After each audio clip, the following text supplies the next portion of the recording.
Muy buenas tardes, queridos amigos de la Cámara de Comercio Peruano-Americana. Hola Eduardo, ¿cómo estás? Gusto de verte. Luis, un placer ¿Qué tal? ¿Qué tal? tenerte ¿Cómo por estamos? acá. Muy buenas tardes a todos. Mi nombre es Iván Curreyols. Soy el presidente de la Cámara de Comercio Peruano-Americana aquí en el sur de la Florida, Perusa. Y bueno, antes que todo, quiero darle las gracias por su puntualidad a los que están aquí ansiosos de escuchar esta gran presentación. Déjeme también darle las gracias a todo el equipo de Perusa que pues nos sigue apoyando para darles estas oportunidades a todos nuestros miembros, a traer estos temas interesantísimos que pueden servirnos en todos nuestros eh, quehaceres que hagamos, sobre todo los emprendimientos y negocios que de todos los peruanos o en fin, de cualquier persona que pues de alguna manera esté interesada tanto en hacer negocios en Estados Unidos como en Perú.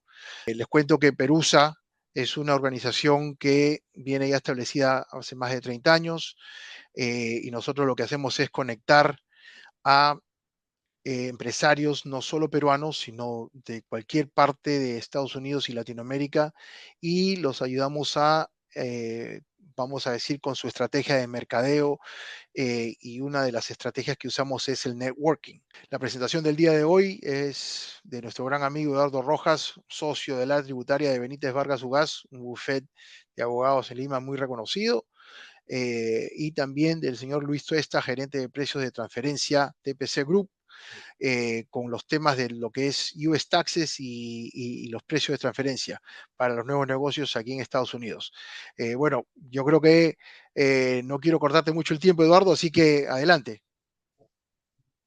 Perfecto. Bueno, muchas gracias de nuevo a la Cámara Peruana-Americana, digamos, que nos acoge el día de hoy para este webinario, que ya venimos desarrollando, digamos, como un ciclo de, de charlas que venimos dando en el marco de varios gremios binacionales y, por supuesto, en el marco de Perusa, del que ya somos miembros como estudio hace algunos años, ¿no? Y bueno, y TPC Group se acaba de incorporar también con un nuevo miembro de la Cámara, así que también muy, muy contentos por eso.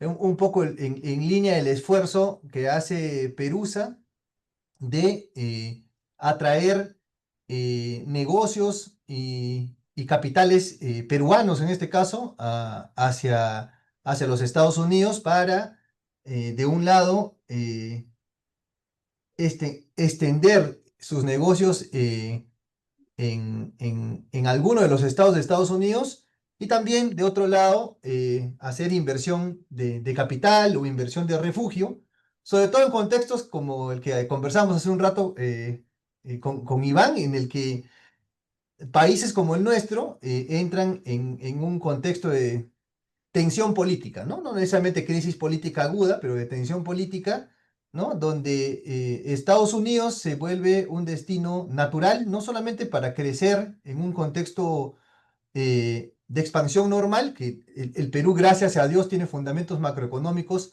que pese a todo se mantienen y tienen una perspectiva de crecimiento. Entonces, eso en un contexto normal. Y en un contexto un poco tenso, Estados Unidos se vuelve sobre todo el principal mercado de refugio del mundo. Así que en un contexto positivo o no tanto, ¿no? Estados Unidos es un destino natural para el empresariado peruano para hacer su diversificación de inversiones o un mercado de refugio, ¿no? Así que dicho esto de manera muy, muy, muy, muy preliminar, el tema de hoy día, justamente los impuestos en Estados Unidos y la regla de precio de transferencia en Estados Unidos también, que tienen que considerar las empresas y los empresarios peruanos al momento de establecer sus negocios, sus filiales en los Estados Unidos, ¿no? Hoy día no vamos a tocar o no vamos a concentrarnos en los planeamientos tributarios relativos a inversión patrimonial, que también es otro tipo de planeamiento tributario que no está tan pensado en abrir negocios, sino en refugiar capital, diversificar inversión pasiva, ¿no?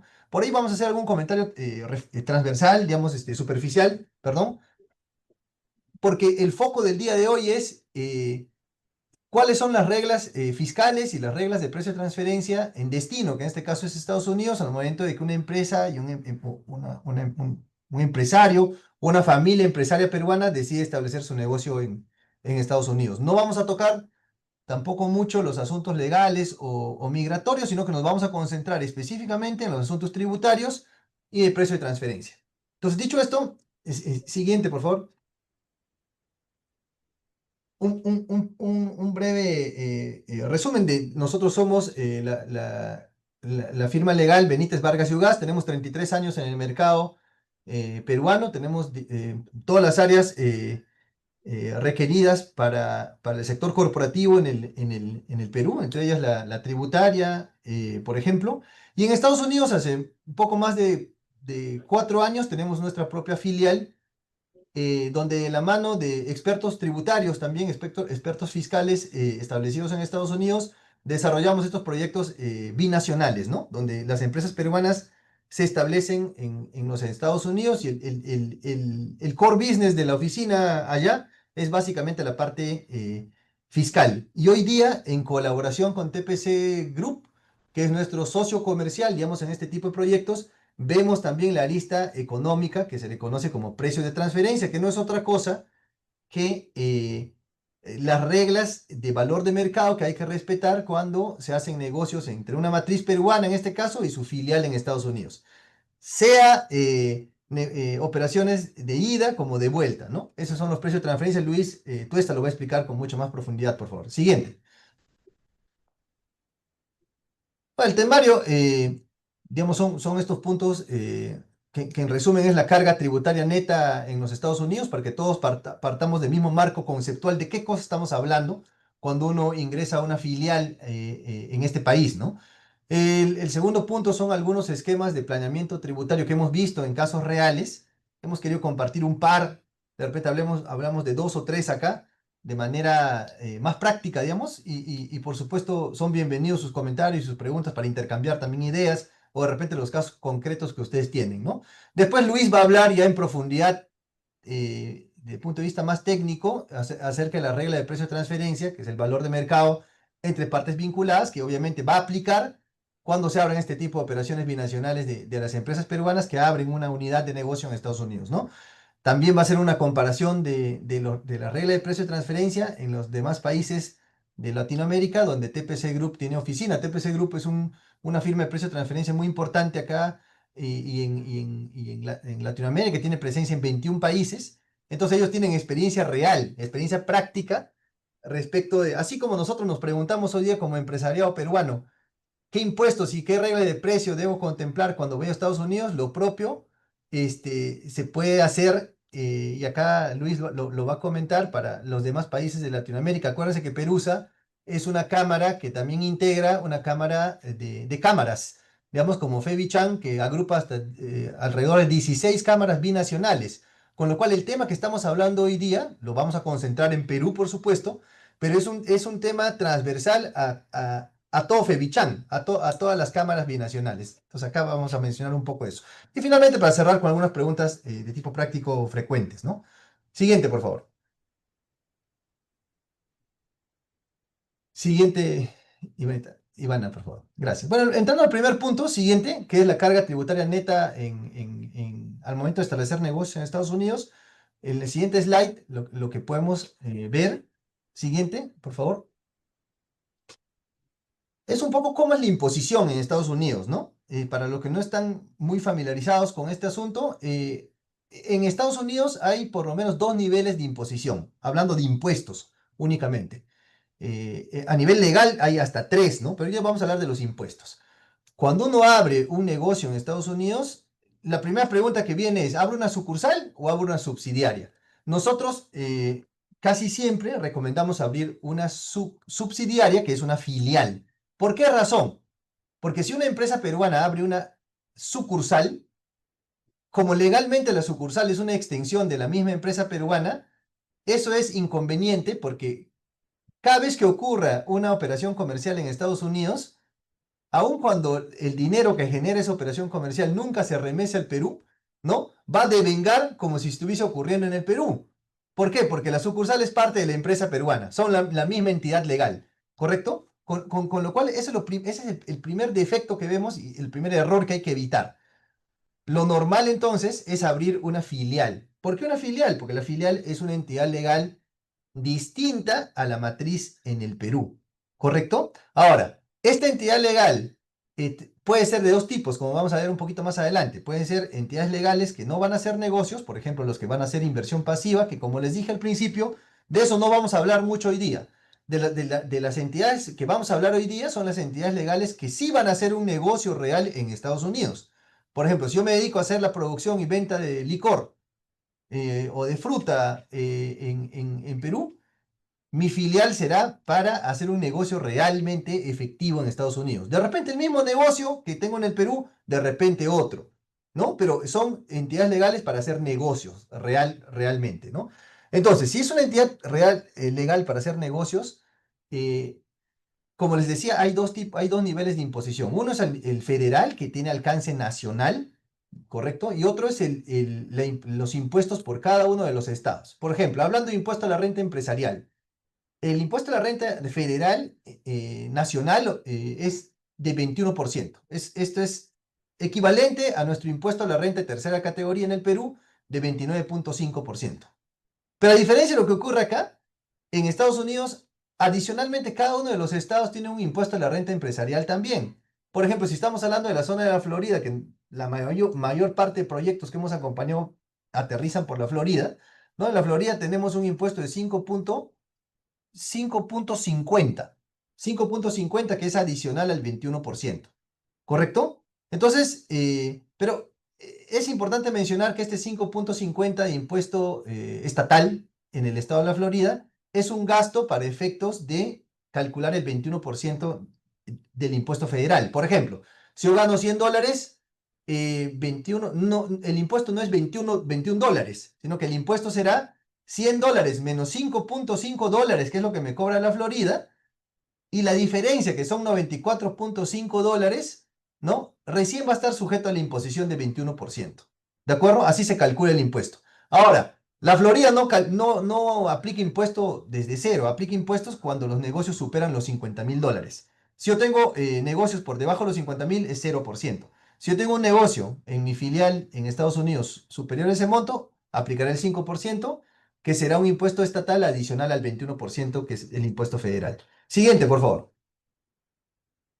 De manera referencial nomás, ¿ya? Así como hay un impuesto a la renta empresarial, también hay un impuesto a la renta individual. Y del mismo modo, con dos niveles, ¿no? El nivel federal, que es el nacional, tiene una tasa progresiva que va entre 10 a 37%. Ese es el régimen común, digamos. Pero hay otro régimen que se llama el de rentas calificadas, referencialmente nomás lo mencionamos acá, que puede ir desde el 0 hasta el 20%, y un tercer régimen llamado el NIT, que es para más altos patrimonios, que es de 3,8 adicional.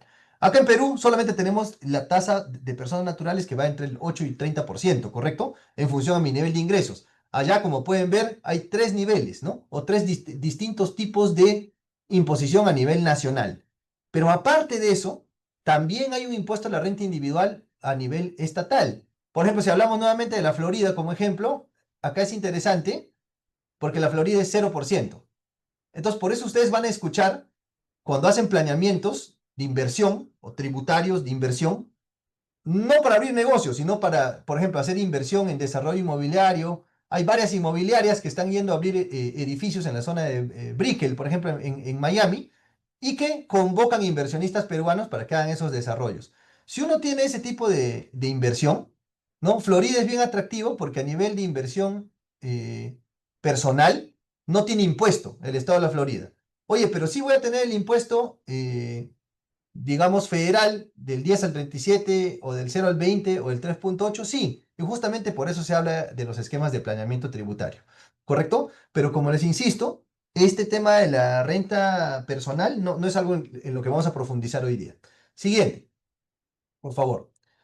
Bueno, este es un tercer tipo de impuesto que en el Perú no existe, que es el impuesto a la herencia. El impuesto a la herencia también tiene dos niveles. Tiene un nivel nacional federal que va en el orden del 18 al 40%, ¿no? Si se supera el millón de dólares del patrimonio, ¿no? Digamos, el impuesto salta de frente al 40%, ¿correcto? Acá hay tramos exentos, ¿no? Iván lo conoce muy bien porque el otro día estábamos hablando de este tema. Hay tramos muy pequeños cuando son, digamos, cuando el titular del bien en Estados Unidos es un no residente, por ejemplo, un peruano que compra una casa, ¿correcto? El tramo exento es muy pequeño, ¿no? Pero si yo soy un residente americano, el tramo exonerado es mucho más grande, ¿correcto? Entonces, hay mecanismos, incluso relacionados a pólizas de seguro, para tratar de, digamos, amortiguar este impuesto a la herencia, que cuando ocurre, ocurre ante el evento de la muerte, ¿correcto? Del dueño de la propiedad, en el ejemplo, ¿no? Pero así como hay un impuesto a la herencia estatal, también hay a nivel, digamos, por cada uno de los estados, a nivel federal, nacional, y en algunos estados que están acá pintados en rosa y en verde, también hay un impuesto a la renta estatal. En la mayoría de los estados que están en plomo, no hay, por ejemplo. Florida, nuevamente, cogiéndolo como ejemplo, 0%. ¿Correcto? Entonces, es interesante conocer esto. Hay otro impuesto que está relacionado a las inversiones inmobiliarias también, que es el FIRTA, que es un impuesto justamente a la propiedad inmobiliaria, que normalmente, cuando se hacen los análisis de los planeamientos tributarios, no para nuevas empresas, sino para inversiones pasivas, también hay que considerar con atención. Siguiente, por favor. El impuesto a las ventas sí es una cosa particular, distinta a lo que ocurre en el Perú. En el Perú tenemos un solo impuesto de 18% a nivel nacional, como todos sabemos, ¿no? En Estados Unidos no hay un impuesto a las ventas a nivel nacional. Lo único que hay es un impuesto a las ventas en cada uno de los estados, pero esto es bien importante, donde tenga consumidores finales. Me explico con un ejemplo. Nos buscaron algunas agroexportadoras de fruta fresca o congelada, ¿no? Que iban a importar por varios puertos, por ejemplo, por Miami, New Jersey, etcétera. Eran como 6 puertos por donde iba a entrar su producto, ¿no? Entonces nos preguntaron, Eduardo, Luis, ¿me aplica el impuesto a las ventas? Lo primero que les dijimos que es un impuesto distinto al impuesto a las ventas peruano, que graba todas las etapas, ¿no? De la cadena de valor. Allá solamente se graba la etapa del consumidor final. De tal manera que estas agroexportadoras, como sus clientes eran distribuidores, no eran consumidores finales, por más de que esos distribuidores importaran por estos 6 puertos, no había un collect de ese impuesto, no aplicaba el impuesto. Es decir, en negocios que son B2B, o sea, business to business, no va a haber el IVA, el impuesto a las ventas en Estados Unidos. ¿Correcto? Solamente va a haber impuesto a las ventas en los negocios B2C, hacia consumidores finales. ¿Correcto? Entonces, esto es bien importante, es bien importante tenerlo en cuenta, ¿no? Si no es un negocio de exportación de frutas, sino que, por ejemplo, voy a tener otro tipo de negocio retail, que voy a atender, digamos, distribuidores también, no aplicará el impuesto a las ventas en esa venta local en el estado de la Florida, en el ejemplo, cogiendo la Florida, ¿no? Oye, pero si mi negocio es retail, pero a consumidor final, o sea, a cliente de a pie, digamos, el impuesto en la Florida es de 7,00%. ¿Correcto? Entonces, esto también es bien importante diferenciarlo respecto a lo que conocemos acá en el Perú. Siguiente, por favor. Tipos de entidades jurídicas. Yo les hablaba que descartando la sucursal, porque no es conveniente, por lo que les expliqué, va a tocar decidir qué tipo de entidad legal voy a elegir para abrir mi filial en Estados Unidos. Básicamente son dos grandes grupos. Uno que es la C Corporation, que es como nuestra sociedad anónima en el Perú, ¿no?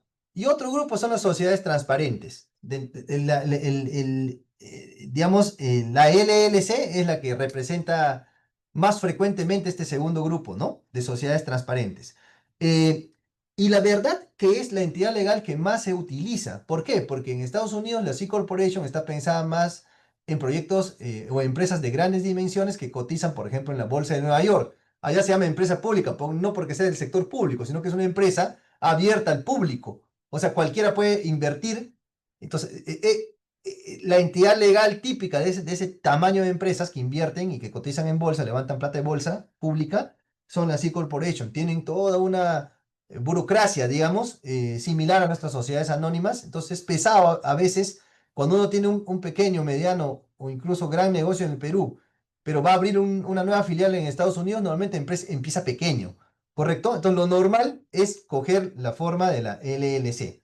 Ahora, la LLC, en términos mercantiles, societarios, es mucho más sencillo de abrir. Basta un documento que se llama el Operating Agreement, que sustituye todos los documentos societarios de una sociedad anónima, una C Corporation. Es muy sencillo de abrir. Pero acá, algo bien importante, si esta LLC va a ser un negocio real en los Estados Unidos, solamente van a ser transparente. ¿Transparente en qué sentido? Se conoce transparente como que no va a pagar impuestos.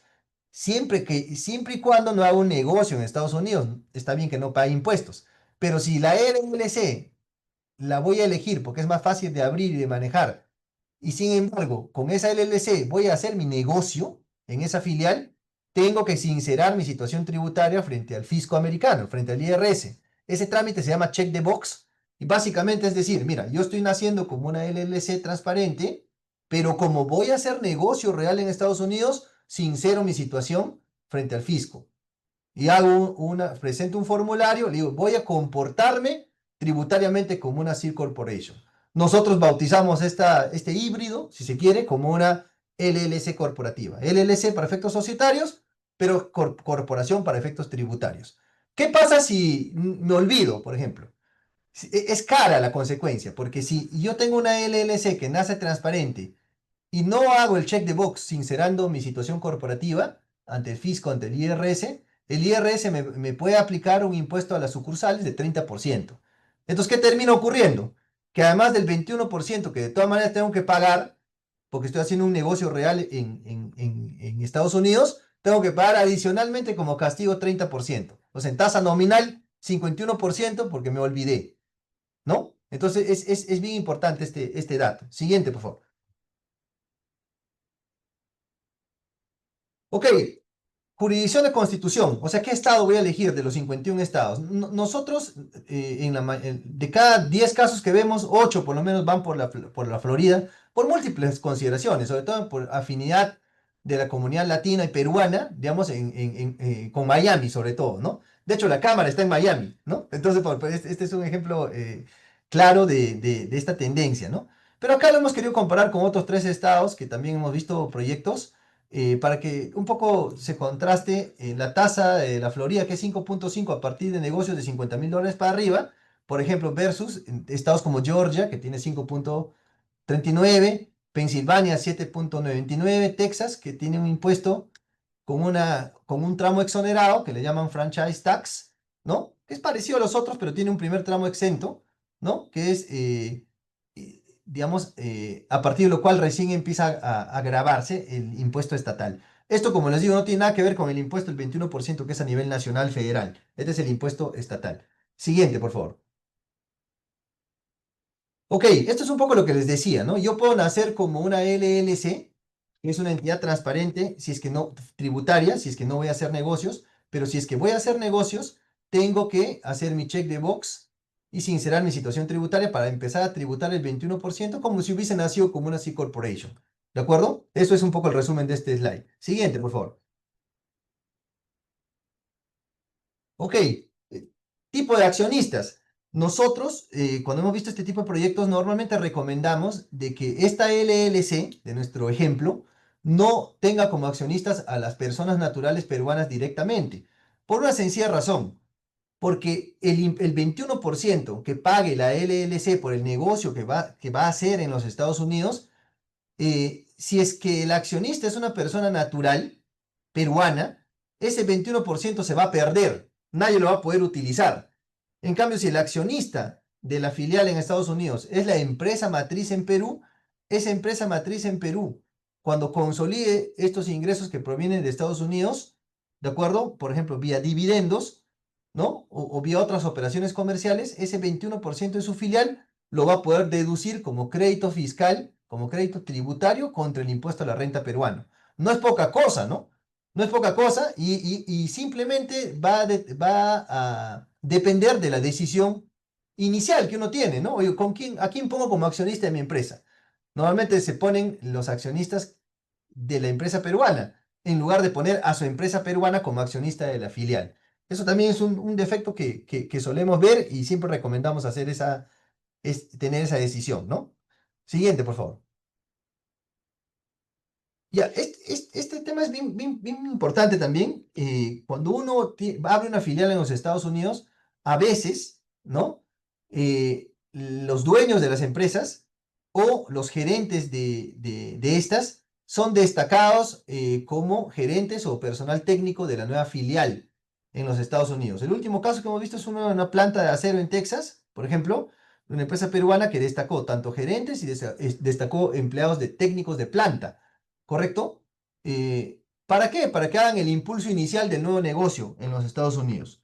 Entonces, esas personas que se trasladan como expatriados de Perú a Estados Unidos, tienen que tener cuidado con su permanencia en los Estados Unidos. Si esta supera los 183 días, en un periodo de 3 años, ¿no? Que se promedian en estos 3 años y arroja un número, ¿no? Si ese número de días es superior a 183 días en los últimos 36 meses, en promedio, uno se vuelve residente tributario norteamericano, ¿correcto? Y esto es bien importante porque como hemos visto en los mapas hace un momento, si yo me vuelvo un residente tributario norteamericano, voy a tributar en Estados Unidos por mis rentas que hago, por los negocios de Estados Unidos, pero también por los negocios que hago en todo el mundo, ¿correcto? Entonces es bien drástico el cambio. También nos suelen preguntar, oye, si yo me vuelvo residente tributario en Estados Unidos, ¿también me vuelvo residente migratorio? No necesariamente. Las reglas migratorias también tienen 183 días, coincidentemente, pero son dos plazos diferentes. 183 días para efectos de visados es otro mundo, es otra constelación, ¿ya? Nosotros no vamos a tocar eso hoy día, porque además no somos los expertos directos en el equipo, tenemos expertos, pero simplemente les comento. Los 183 días de permanencia o ausencia migratoria son distintas a los 183 días para efectos de cambio de residencia tributaria. ¿Para quién es importante esto? Para los gerentes, dueños o técnicos o personal técnico que se traslade a Estados Unidos en esta etapa inicial. Hay visados, con esto cierro la referencia, que me permiten trabajar de manera transitoria en un plazo de 1, 3 o hasta 7 años, que es justamente para estas situaciones muy, muy puntuales, ¿correcto? Siguiente, por favor.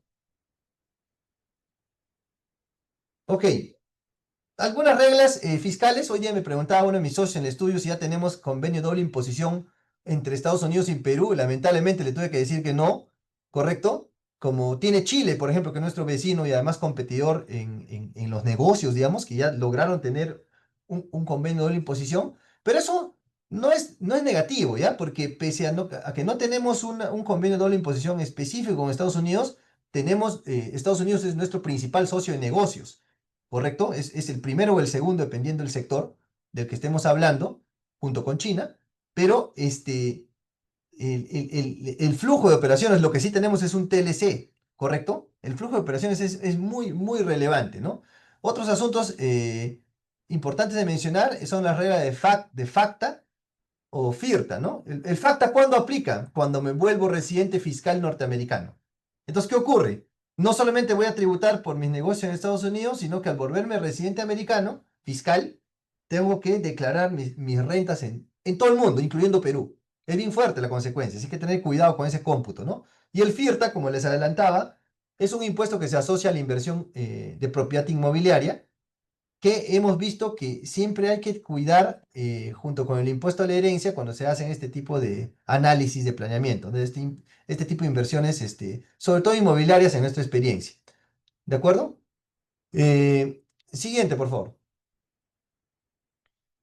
Ya para terminar, en los 5 minutos que me quedan, digamos, quería comentar dos casos prácticos de planeamientos concretos que hemos visto. El primero de ellos, en el siguiente slide, por favor.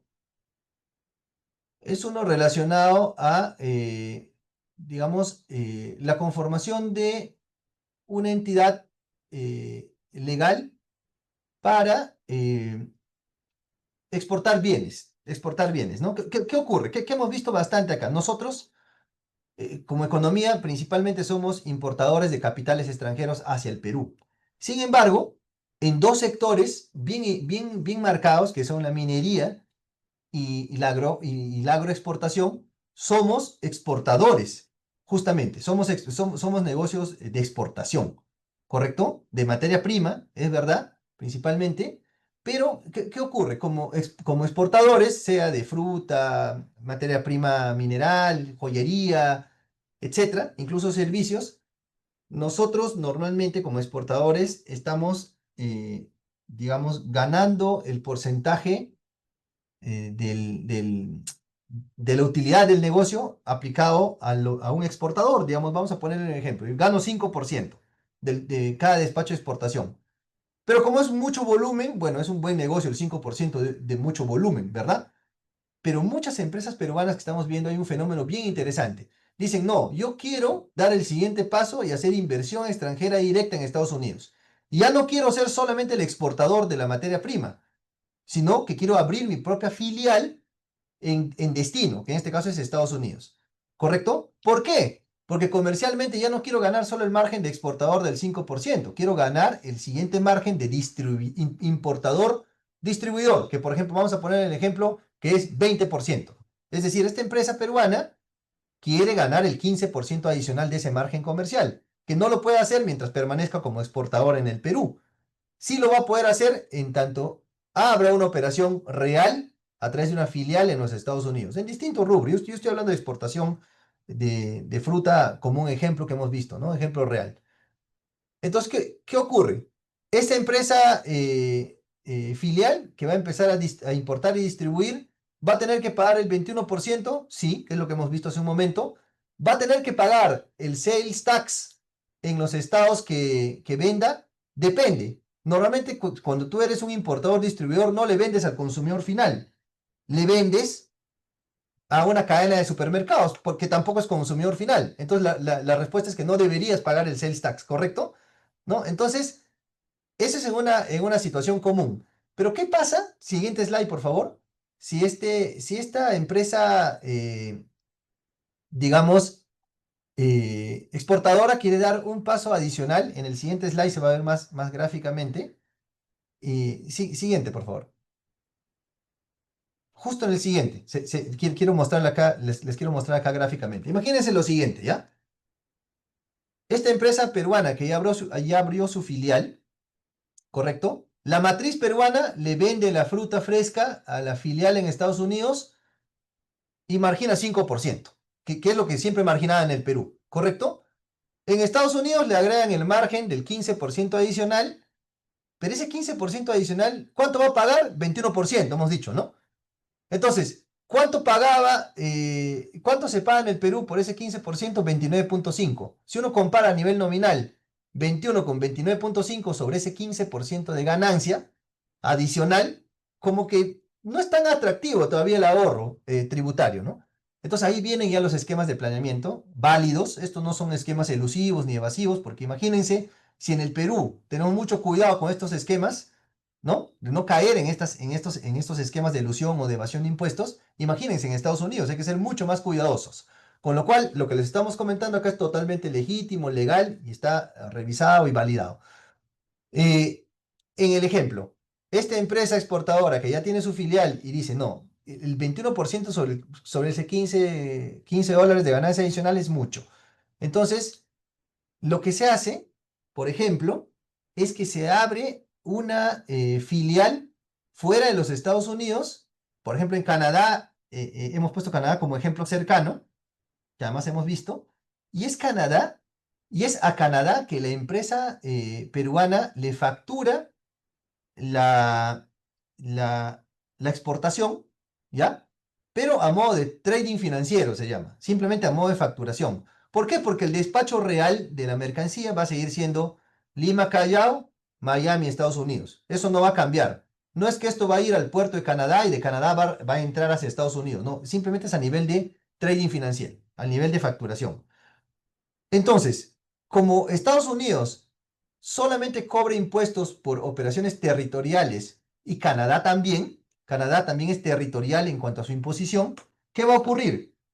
Que lo que yo facture a través de Canadá, a través de esta operación de trading financiero real, ojo, con sustancia económica, no va a tributar en Canadá, ¿correcto? Entonces, en el ejemplo, simplificando, los $15 de ganancia adicional que tributaban 21%, se van a tributar 0% en Canadá.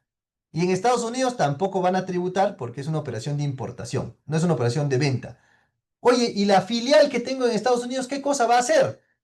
Lo que puede hacer, naturalmente, son todos los servicios logísticos que requiere esa mercancía cuando se importe en los Estados Unidos. ¿Correcto? Entonces, mediante este esquema, por ejemplo, lo que se logra es que la carga tributaria neta de este grupo económico peruano-norteamericano, con matriz peruana y filial en Estados Unidos, baja considerablemente y de manera legítima y legal. ¿Correcto? De eso se trata un poco el planeamiento tributario internacional, binacional, en este caso.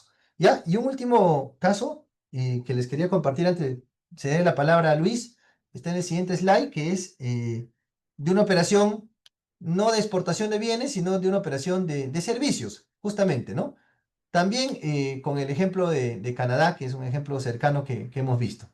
Este es un negocio de franquicias, ¿correcto? No puedo decir los nombres, desde luego, pero es un negocio de franquicia de comida peruana que ha abierto en Miami y en otro en Carolina del Sur, ¿correcto? Entonces, el negocio de franquicia es un negocio pasivo para el que es el dueño de la franquicia. Por ejemplo, Kentucky, el dueño de la marca Kentucky, de la franquicia, no tiene un negocio activo, no hace la operación del freído del pollo, digamos, ¿no? Ni de la venta, simplemente cobra las regalías por prestar el know-how y la marca, ¿correcto? En este caso también este restaurante, esta franquicia peruana, tiene un negocio pasivo. Entonces, lo primero que le dijeron es, oye, si quieres entrar en Miami o en Carolina del Sur, hay una regulación para contratos de franquicia que es sumamente pesada, ¿no? Que tienes que cumplir. Y además, para efectos tributarios, si tu cliente te va a pagar la franquicia a ti que estás fuera de Perú, fuera de Estados Unidos, en el Perú, cada vez que te pague te va a retener 30%. Entonces es carísima la ecuación original, ¿correcto? Entonces ahí, ¿cuál fue el planeamiento tributario? Primero, recomendarle que no use el contrato de franquicia, sino que en su lugar use un contrato de licencia de uso. ¿Por qué? Porque desde el punto de vista legal, por ejemplo, el contrato de franquicia no está sometido a la regulación de franquicias federal ni estatal, sino que es un contrato libre de esa regulación y cumple el mismo propósito comercial. ¿Correcto? Eso para efectos legales.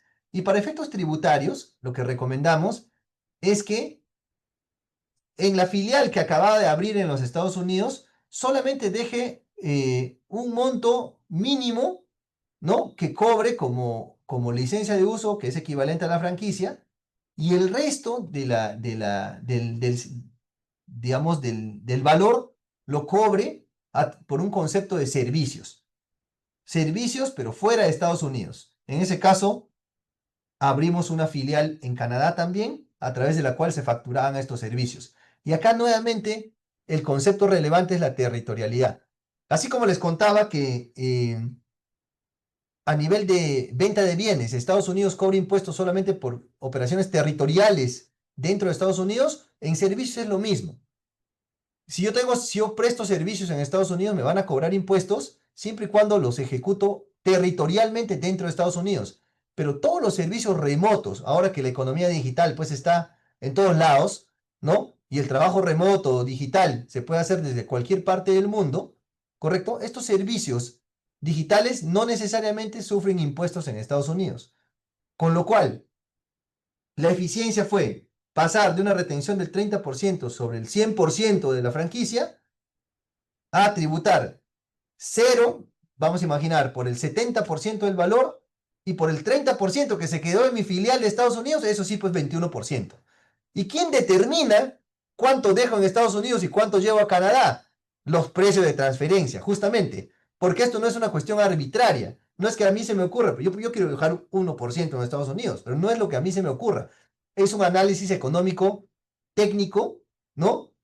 Bajo reglas de precio de transferencia de Estados Unidos que hay que considerar y es a lo que se va a referir a continuación Luis Tuesta, ¿no? Como experto. Muchas gracias. Sí, ¿qué tal? ¿Qué tal? Muchas gracias por el pase, Eduardo. ¿Me escuchan bien? Sí, ¿verdad? Perfecto, ¿no? Sí, mire, es muy importante y muy interesante lo que ha comentado Eduardo, sobre todo cuando se quieren abrir negocios en Estados Unidos, ¿no? Y la posición también de los plazos que se tienen que tomar en cuenta, si son residentes en Unidos o son ciudadanos, ¿no? Si podemos pasar, por favor, a los siguientes slides, ¿no? Más adelante, relacionado a... Sí, más adelante, por favor. Ajá, ya, hasta ahí nomás, ¿no? Pero primero entender lo que son los precios de transferencia, ¿no? ¿A qué se refieren con ellos?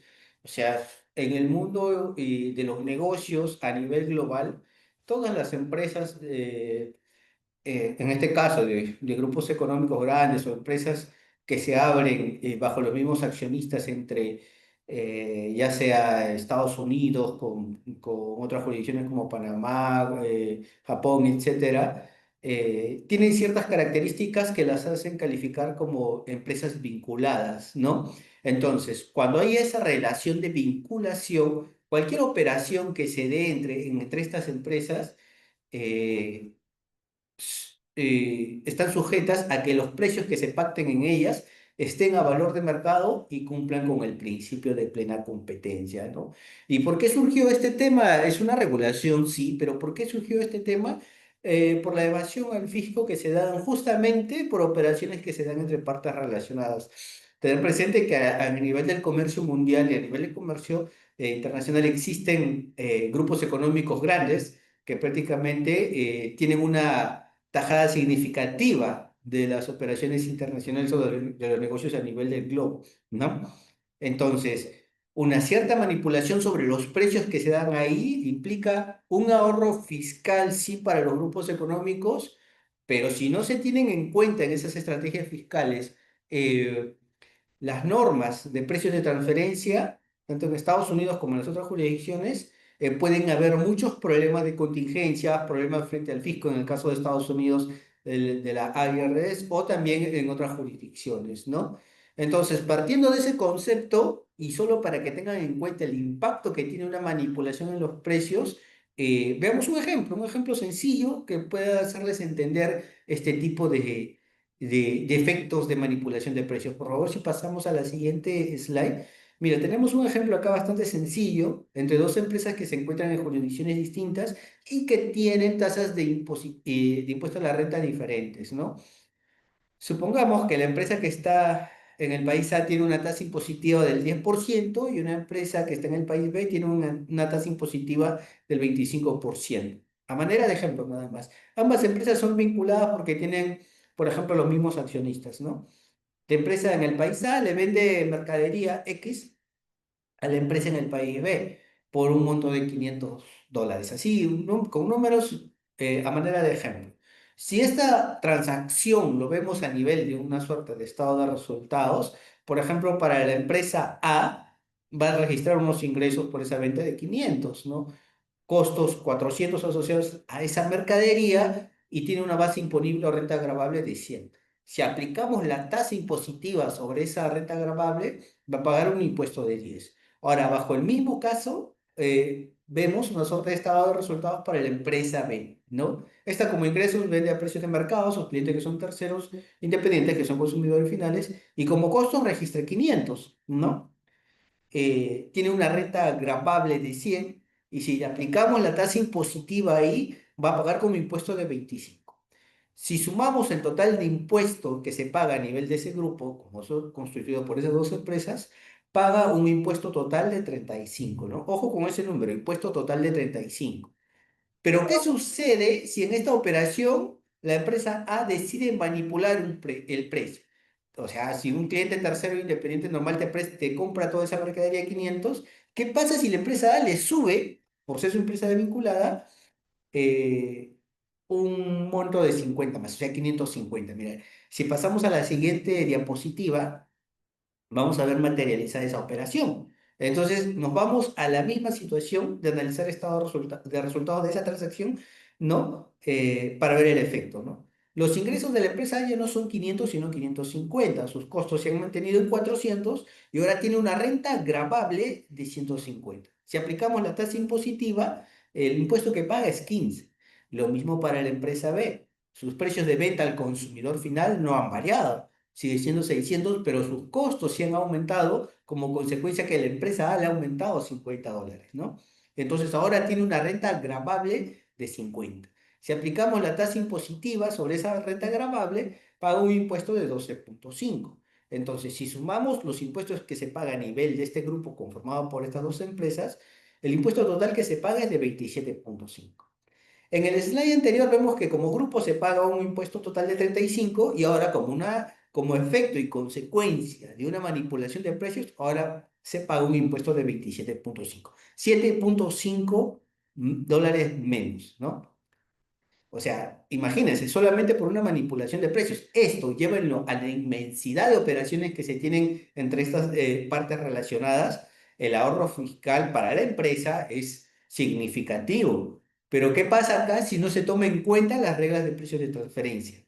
Ahí hay un problema para la empresa ya. Entonces, justamente por estas razones es que existe este tipo de regulaciones en las diferentes jurisdicciones y principalmente también en este caso de Estados Unidos para evitar la erosión de esta base imponible, de esta renta agravable, a fin de que estas empresas, por más que tengan operaciones entre sus partes relacionadas, paguen impuestos como si estuvieran vendiendo a un tercero independiente.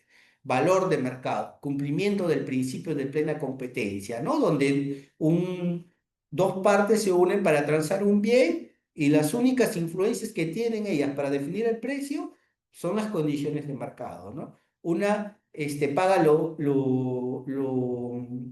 máximo que está dispuesto a pagar por un bien o servicio y la otra acepta lo mínimo, ¿no? Que está dispuesto a aceptar, valga la redundancia, por un bien o servicio que está prestando o vendiendo, ¿no? Entendido esa parte, no sé si está claro, igual pueden hacer sus consultas en el chat, ahí lo vamos a ir respondiendo, ¿no? Podemos pasar a la siguiente slide, ¿no?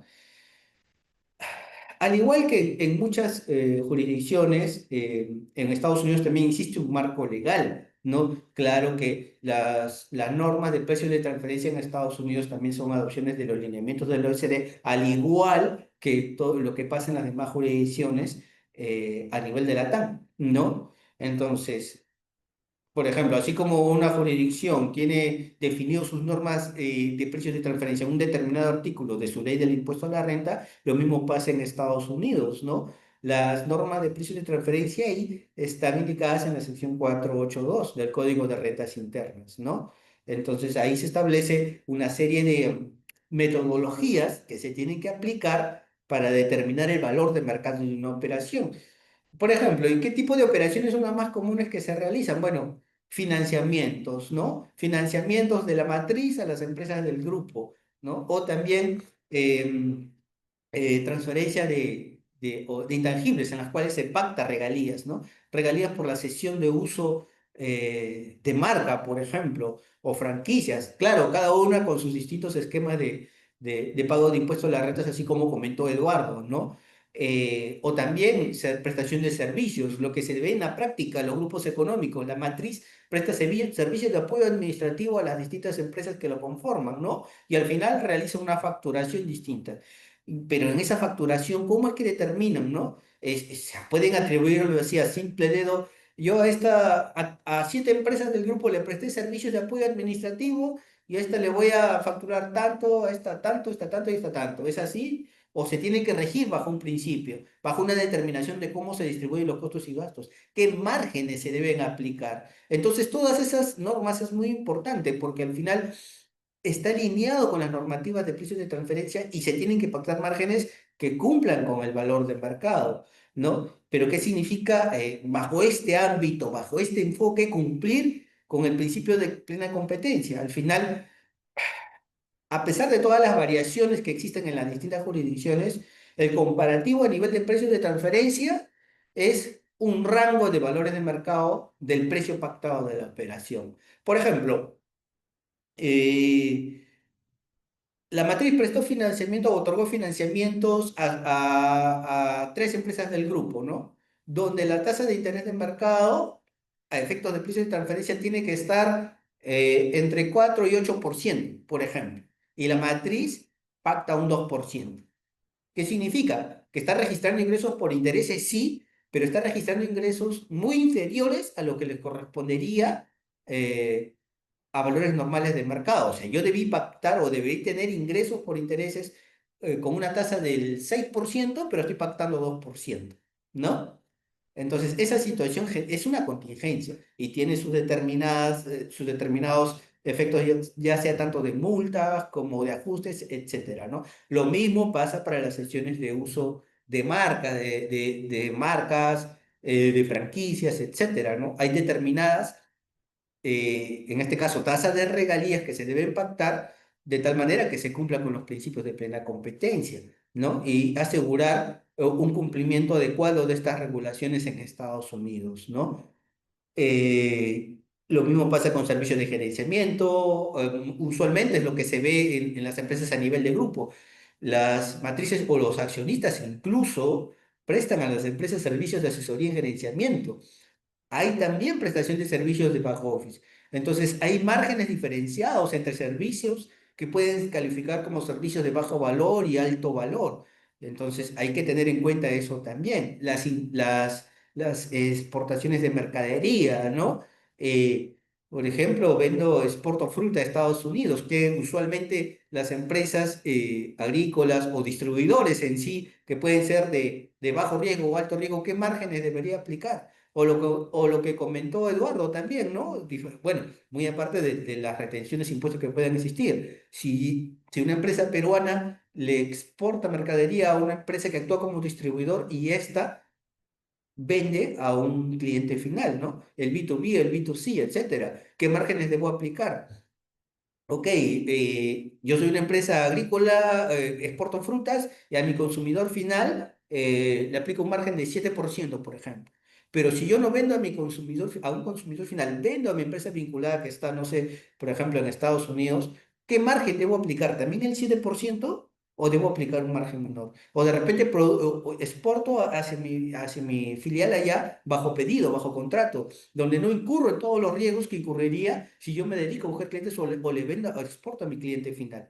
Entonces, son ciertas características que se tienen que tomar en cuenta y que está estipulado en la normativa de precios de transferencia para un cumplimiento correcto de estas regulaciones.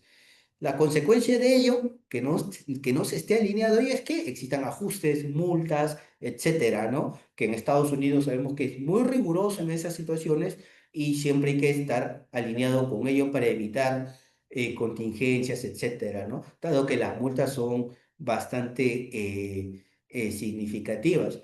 Pero entonces dirán, oye Luis, si yo, por ejemplo, exporto frutas, y aplico un margen de 6% que es el valor del mercado, o un 3% por ejemplo, a mi empresa filial que se encarga de distribuir la fruta allá en Estados Unidos, ¿es suficiente? Si la IRS me revisa e indica que verifica que un 3% no me va a pedir nada más, por supuesto que no. O sea, hay un proceso de fiscalización, te va a solicitar documentación.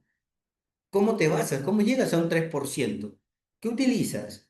Tarifarios, empresas comparables, y lo que estás aplicando está alineado con lo que indica la normativa, ¿no? Y a diferencia de Estados Unidos, cuando se declara el impuesto a la renta, sí, se declara también ciertos formularios en las cuales si ha habido operaciones con partes relacionadas, estos tienen que estar documentados, ¿no? Documentado, a diferencia de otras jurisdicciones que después de pagar el impuesto a la renta recién pueden realizar su estudio de precios de transferencia, informe integral, reporte local, como se llama, o local file, ¿no? Donde después, posterior al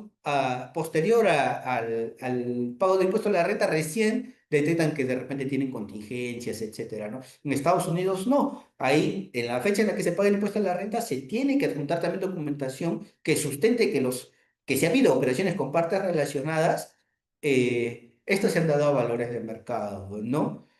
Como comenta en la sección 482, ahí es donde existe estas especificaciones que se tienen que cumplir para no tener problemas con el fisco, ¿no? Siguiente slide, por favor. Bueno, en la documentación hay ciertas estructuras que se tienen que seguir, etcétera. Pero lo principal aquí, y es lo que le quiero transmitir, es que al igual que en otras jurisdicciones, ok, he tenido partes con empresas relacionadas. ¿Cómo lo declaro? Hay una plantilla, hay un aplicativo, hay un formulario específico que se tiene que llenar. Por supuesto que sí, al igual que en Estados Unidos como en otras jurisdicciones. Si bien la sección 482 del Código de Rentas Internas especifica las normativas, hay formularios, por ejemplo, como el 5471 y el 5472 ahí en Estados Unidos, que se tienen que completar cada vez que exista operaciones con partes relacionadas en el ejercicio que se está declarando, ¿no? El formulario 5471, por ejemplo, es la donde se tiene que registrar todas las empresas o corporaciones extranjeras con las cuales se tiene a cabo o se lleva a cabo operaciones, ¿no? Y el formulario 5472, donde se tiene que llenar todas las transacciones con partes relacionadas del exterior que se han llevado a cabo en el ejercicio que se está declarando, por ejemplo, ¿no? Eso, efectos de llenar, cumplir con los formularios, ¿no? Pero cuando hablamos de documentación, ya la documentación existe, son informes o documentos que tienen cierta estructura donde se especifica la metodología que se está aplicando, por qué se está utilizando esa metodología, las comparables que se están utilizando, etcétera, para demostrar, o mejor dicho, que demuestra que el 7% que han pagado en el financiamiento, o el 5% de la tasa de regalía que han pactado, o el 3% del margen del servicio de asesoría, de administrativa o de gerenciamiento que han aplicado, esté a valores del mercado, ¿no? No sé si podemos pasar a la siguiente slide, por favor. Eh, bueno. Acá hablamos de una estructura de un EPT, ¿no? Usualmente en la mayoría de jurisdicciones esta documentación está asociada a un formato específico que en algunas jurisdicciones se llama estudio de precios de transferencia, en otras se llama informe integral, en otras jurisdicciones reporte local y en Estados Unidos puede ser un local file, ¿no? Que ese es respecto a la empresa individual. Si hay una empresa, por ejemplo, que forma parte de un grupo económico, hay ciertas otras obligaciones, que también en otras jurisdicciones que se llama informe maestro o el informe país por país, o country by country report, como lo conocen también en Estados Unidos, ¿no? En la que Estados Unidos también tiene algunos acuerdos firmados con otras jurisdicciones donde se intercambian información tributaria respecto a este tipo de obligación, ¿no? Si pasamos a la siguiente slide, por favor, ¿no? Claro que ahí hablamos también, ¿qué pasa si no se incumplen con estas obligaciones? Ok, yo tengo operaciones o soy residente en Estados Unidos y no informé pues que tenía participación en una corporación extranjera, ¿no? O tenía o era también un funcionario, un gerente en una empresa también del exterior, ¿no? Entonces, esa 5471. El incumplimiento de dichas obligaciones acarrea multa. Llenado la información del formulario 5471 de manera correcta, hay una multa de $10.000. Y si la IRS te notifica y no has cumplido dentro de los 90 días, esa multa puede llegar hasta los $50.000 por ejercicio. Entonces, eso es de tener cuidado, ¿no? Es de tener cuidado, ¿no? Por eso, la importancia del tema del planeamiento y también incluir en ese planeamiento las reglas de precios de transferencia, ¿no? Porque las multas son altas y los ajustes asociados a ellos también, si no se han pactado valores de mercado, también son significativos, ¿no? No sé si podemos pasar a la siguiente slide también, ¿no? Bueno, estas son más diferencias entre la ODE. En realidad, si nos ponemos en un cuadro comparativo entre qué dicen los lineamientos de la OECD, las normativas de precios de transferencia de Estados Unidos y de otras jurisdicciones en sí, en realidad lo único que vas a encontrar es eh, que cada una está adoptando estos lineamientos en función a su realidad económica, ¿no? Sin embargo, las metodologías son las mismas. ¿Y qué metodologías hay, Luis? Es decir, yo exporto mangos a Estados Unidos. O sea, ¿cómo analizo mi precio? ¿A qué precio debo exportar? ¿Qué métodos hay? O puedo hacer un análisis comparativo a nivel de precios, a nivel de márgenes brutos, nivel de márgenes operativos, etcétera. ¿Cómo es que se aplican esto? No vamos a entrar, claro, en detalles técnicos, pero las metodologías se aplican en función a la realidad económica de la operación, ¿no? Mientras menos ajustes haya, mucho mejor, ¿no? No sé si podemos pasar a la siguiente slide, por favor. ¿Qué te implica, por ejemplo, tener un control adecuado, un cumplimiento adecuado de estas regulaciones? Te va a permitir hacer una planeación estratégica así, teniendo en cuenta las reglas de precios de transferencia y sacarle el máximo provecho a ello. Como dice Eduardo, ¿no? Estas son estrategias que no son ilegales. Si el comparativo o mejor dicho, el comparativo lo que me lleva a estas normas de precios de transferencia es ver el precio que he pactado con un rango. Si yo quiero maximizar el ingresos, puedo ajustarme al precio que está al rango, a la parte superior de dicho rango. Si es un gasto, puedo ajustarme hasta el nivel que está en la parte inferior del gasto, siempre y cuando, teniendo cuidado, no salirme de ese rango para cumplir con esta regulación y cumplir con el principio de plena competencia. Me permite tener un mejor control interno, una gobernanza corporativa adecuada, de tal manera que maximizo la eficiencia a nivel de impuestos de todo el grupo, pero sin salirme de los rangos indicados y de los cumplimientos de la normativa de precios de transferencia, no solo para la empresa que está en Estados Unidos, sino también para la otra jurisdicción. Entonces, eso es un manejo adecuado que muchas veces los grupos económicos no toman en cuenta. ¿Por qué? Porque las políticas comerciales o el equipo comercial que hace tienen por orden, si le vendo a mi empresa vinculada, le vendo a un 30% menos de lo que le vendo a un cliente final, a un tercero independiente que no tiene ningún tipo de vinculación con la compañía, ¿no? Eso le va a permitir tener un control adecuado y manejar un riesgo financiero adecuado, porque cuando se detectan estas contingencias, las multas y los ajustes son de manera tal que pueden afectar el presupuesto de la compañía para los siguientes ejercicios, ¿no? Entonces, eso es lo que nosotros siempre hacemos hincapié de poder tener un cumplimiento adecuado de ello, ¿no? No sé si podemos pasar al siguiente slash, por favor.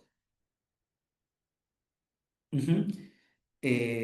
Sí, mira, muy aparte de ello, o sea, en lo que respecta a lo que son el formulario 5471, hay distintos anexos que se tienen que completar, ya sea con la información de estado de resultados de la compañía, el balance general, el resumen de los ingresos de los accionistas, etcétera. Son distintos anexos que se tienen que tomar en cuenta, ¿no?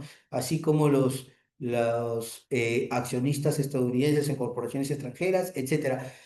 Si bien tal vez más adelante hagamos una presentación adicional donde ya dé el tiempo para poder explicar cada uno de estos puntos, de repente lo hacemos, lo coordinamos con Eduardo, sería de mucha ayuda para ustedes, ¿no? Pero esto es principalmente lo que nosotros queríamos transmitir ahí para las regulaciones que existen de precios de transferencia allá en Estados Unidos, ¿no? Y su comparativo con la TAM, por ejemplo, si pasamos al siguiente slide, por favor, esto, como ustedes ven en toda la TAM, existen también normativas y las diferencias entre ambas en las obligaciones que tienen los contribuyentes allá son eh, mínimas, pero todas aplican las mismas metodologías. Hay diferentes tipos de archivos y formularios que se tienen que llenar, principalmente estas empresas. En gran parte de ellas tienen matrices en Estados Unidos, tienen operaciones con empresas vinculadas en Estados Unidos. Entonces, el objetivo de ello es no solo reducir y eliminar el riesgo de la empresa estadounidense que estoy abriendo para hacer negocios, ¿no? Sino también reducir los riesgos por precios de transferencia de las contrapartes, ¿no? ¿Y cómo se logra esto? Teniendo un conocimiento de ambas jurisdicciones, que es en la que nosotros podemos apoyar, porque manejamos casi toda la normativa de precios de transferencia de todos los países de la TAM, donde existen gran número de empresas que realizan operaciones con empresas de Estados Unidos, ¿no? Ahí siguiente slide, por favor. Y aquí viene el tema de las preguntas frecuentes, ¿no? Ahí sí, no sé si Eduardo, ahí tú quieres brindar unos comentarios.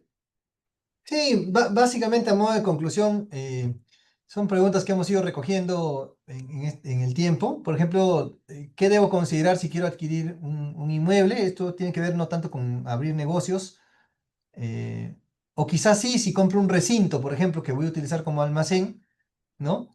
tengo que considerar, como hemos visto, además de los impuestos a la renta estatal y federal, el impuesto a la herencia y el FIRTA, ¿no? Dos, si puedo facturar bienes o servicios desde mi filial en Estados Unidos? Por supuesto que sí, ¿no? Eh, la matriz abre la filial en Estados Unidos, pero imagínese que esta filial sea una unidad de innovación para el grupo económico en Perú. Entonces, esta empresa puede facturarle servicios de tecnología o servicios de innovación, marketing digital de Estados Unidos hacia el Perú. Estos servicios, por ejemplo, si no son territoriales en Estados Unidos, no pagarán impuestos en Estados Unidos. Sin embargo, en el Perú sí serán deducibles como gasto. Interesante, ¿no? Por ejemplo, ¿no? Otra pregunta, la tercera pregunta. ¿Puedo facturar operaciones extraterritoriales para efectos de Estados Unidos? Son los casos que hemos visto con Canadá, por ejemplo, ¿no? En la medida que el bien o el servicio no toque territorio estadounidense, no importa que se facture a través o hacia Estados Unidos, no va a pagar impuestos en Estados Unidos, ¿correcto? Y eso puede generar eficiencias tributarias en el Perú o en neto global, ¿no? Cuidando siempre los precios de transferencia, porque cuánto dejo en cada lado no es arbitrario, como les decíamos, siempre tiene que ir de la mano de un análisis económico de precio de transferencia bajo norma norteamericana en este caso, ¿no? ¿Es conveniente utilizar jurisdicciones offshore fuera de Estados Unidos? Hemos visto un par de casos con Canadá, ¿no? No es un offshore como paraíso fiscal o país no cooperante propiamente, pero funciona en términos prácticos como un esquema de planeamiento con estas ventajas, ¿no? Y puedo aprovechar mi filial para visados. Hemos comentado en algún momento que cuando se trasladan los dueños o los gerentes o técnicos de manera transitoria, hay un visado tipo L1A y L1B, ¿no? Que permiten justamente el traslado temporal de personas y que puedan trabajar sin que tengan problemas con la autoridad migratoria en Estados Unidos. Eso es básicamente lo que les queríamos compartir el día de hoy. Nuevamente, muchas gracias por conectarse y a Perusa por el espacio, ¿no? Para poder compartir esto y atentos a sus comentarios y preguntas si es que hubieran, ¿no? Muy amables. Gracias Eduardo, gracias Luis. La verdad que esta información es definitivamente súper interesante y clave, creo yo, para, pues obviamente, tener un buen pie puesto aquí en Estados Unidos cuando quiere uno venir como dicen, tanto a traer su producto, su marca y venir a empezar a hacer empresa acá. Bueno, no sé si alguien tenga alguna pregunta, alguna duda de los asistentes, ¿no? Yo quisiera hacer Eh, una pregunta. sí, Marco, adelante. Sí, bueno, en primer lugar, felicitar a Eduardo y a Luis por esta exposición tan técnica, tan detallada, que seguramente a los exportadores peruanos que quieran internacionalizarse le va a ser de mucha utilidad, ¿no? A aquellos que quieran abrir una oficina sucursal o una filial o una oficina pariente en Estados Unidos le va a ser de mucha utilidad. Eh, Pero yo quería preguntarles puntualmente, sé que el tema de los precios es un tema muy sensible eh, para, para los países, ¿no? Porque tratan de evitar la defraudación fiscal, pero ¿cuál es la coincidencia o cuál es la diferencia entre el valor en aduanas? Ya estamos hablando de un tema de comercio exterior, el valor en aduanas, que es el valor de mercado, es el valor, es el precio pagado por pagar, ¿no? Que se declara en una importación, y el precio de transferencia. Hay similitudes, hay diferencias, porque las aduanas suelen, eh, al observar que hay una diferencia de precio que no corresponde a un precio de mercado, ellas suelen hacer ajustes a estos valores que se declaran y le aplican un impuesto mayor, incluso le aplican penalidades. ¿Cuál sería la diferencia con las penalidades y los ajustes que puedan hacer a través de los precios de transferencia? ¿Qué tal? ¿Qué tal? Sí, mira, que esta pregunta es bastante interesante y también muy útil para los que están presentes y puedan saber, ¿no? Cuando hablamos de precios de transferencia, primero, saber que es una operación entre partes relacionadas, de eso se parte, ¿no? Ahora, la diferencia entre los métodos de valoración aduanera y los métodos de precios de transferencia estipulados en la normativa de cada jurisdicción va a depender mucho del comparativo. O sea, en aduanas mayormente el registro o los métodos están asociados a nivel comparativo de precios de las operaciones que son conocidas, ¿no? Por ejemplo, hay bienes de tal manera que, por ejemplo, textiles que tienen un precio determinado. Cuando son servicios, en algunos casos sí. Pero ¿qué pasa? Cuando hablamos de comparabilidad y la normativa de precios de transferencia, independientemente de la jurisdicción, es muy clara en ello, ¿no? Hablamos de aplicar un análisis de precios de transferencia con una metodología comparativa a nivel de precios, es decir, similar a lo aduanero. Pero ¿qué pasa? Hay ciertas consideraciones que se tienen que tomar en cuenta, como las funciones, riesgos, etcétera, las condiciones en las que se da la operación para determinar si está a valores de mercado o no. Por ejemplo, cuando se comercializa, yo puedo decir, yo a mi empresa vinculada le vendo mercadería a un precio de 10 porque, por ejemplo, le vendo casi el 70% de mi producción o de lo que yo produzco. Y a un tercero independiente le vendo a 12. Pero ¿por qué entonces a un tercero independiente le vendo a 12 y a mi vinculada le vendo a 10? Si es el mismo bien, es el mismo bien perfecto, ¿no? Y la valoración aduanera se centra en eso, en lo que es el mismo tipo de bien. Pero en la diferencia con el lado de precios de transferencia incluye las condiciones comerciales. Entonces, cuando hablamos de condiciones comerciales, el volumen de la comercialización tiene un impacto en la fijación del precio, ¿no? O sea, si ya a mí me compra un mayor volumen, hay un cierto descuento, ¿no? Por lo tanto, el precio va a afectar. O de repente hay negociaciones que de repente por anticipos, o sea, yo quiero asegurar la compra de mi insumo con esta empresa y le voy a dar anticipos porque ya tenemos años de relación comercial, ¿no? Yo quiero asegurar mi materia prima, pago precio anticipado. Entonces, eso hace que también genere algunos descuentos comerciales en el precio pactado, ¿no? Del bien. Y así, y a diferencia de la metodología de valoración aduanera, si una empresa tiene ese tipo de operaciones y a pesar que no puedo aplicar un análisis de valor de mercado o para evidenciar el valor de mercado a nivel comparativo de precios, bajo hacia un análisis a nivel de márgenes. Cuando hay condiciones ya, bueno, ahí ya se aplican comparables que son...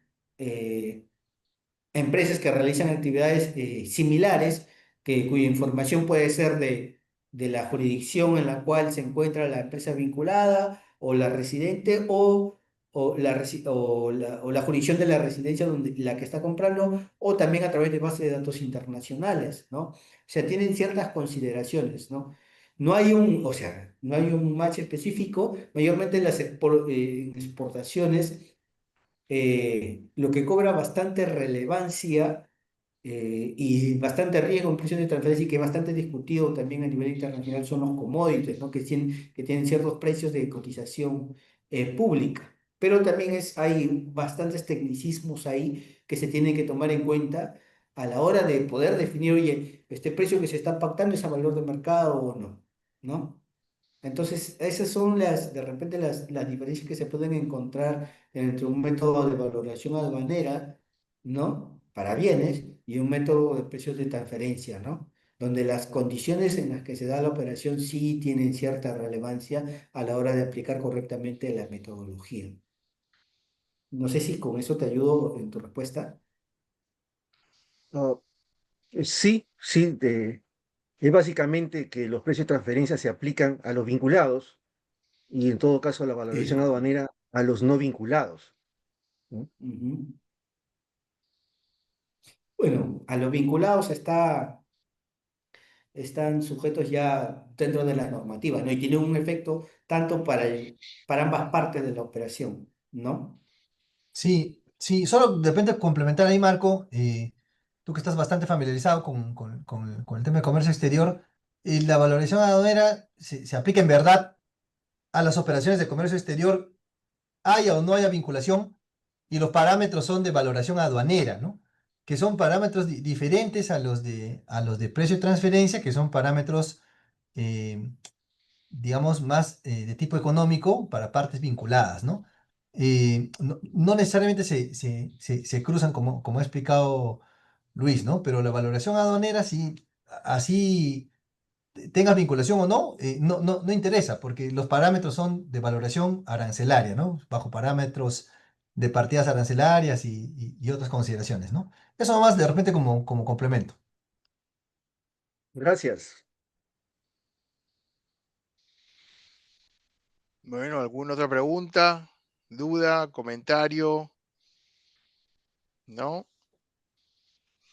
Bueno, muchachos, creo que de verdad ha sido una exposición, como dice Marco, muy interesante, muy técnica, pero también fácil de entender. Y yo creo que, a ver, mucha de esta información no la sabe la gente, ¿no? Entonces, a la hora que empiezan a hacer su estudio, a ustedes han tocado puntos importantísimos, ¿no? Antes de, vamos a decir, lanzarse a un mercado, eh, pero obviamente con todas las herramientas para poder, pues obviamente, saber colocar el producto y el precio competitivo, ¿no? Que es lo importante. Así que, bueno, Eduardo, un placer tenerte otra vez aquí. Gracias por tu apoyo también para con la cámara. Luis, ha sido un placer, obviamente. Bienvenido a la cámara. Excelente tu presentación. Así que, de todas maneras, pues le vamos a estar pasando a los asistentes la presentación. Así que, bueno, otra vez ha sido un gusto. Que tengas todos muy buenas noches.